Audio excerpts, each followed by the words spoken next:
Hi friends, welcome to Riyaf cooking. இன்னைக்கு நம்ம என்ன பார்க்க போறோம்னா பூரி மசாலா எப்படி செய்யறதுன்னு தான் பார்க்க போறோம்.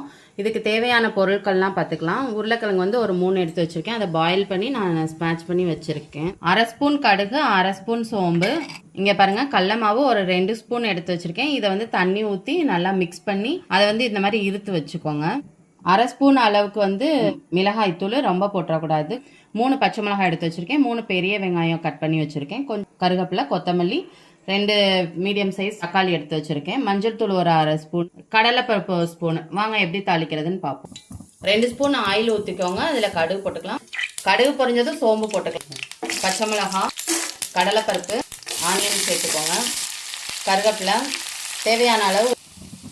ஆனியன் வதங்கிருச்சு. மஞ்சள் தூள் சேர்த்துக்கலாம். மிளகாய் தூள் போட்டுக்கலாம். தக்காளி சேர்த்துக்கலாம். கடல மாவு கலந்து வச்சுக்கிறத ஊற்றிக்கலாம். லைட்டாக அந்த மாதிரி கொதிச்சதும் உருளைக்கிழங்கு சேர்த்துக்கலாம். பாருங்க, சூப்பராக நம்மளுக்கு ரெடி ஆயிடுச்சு.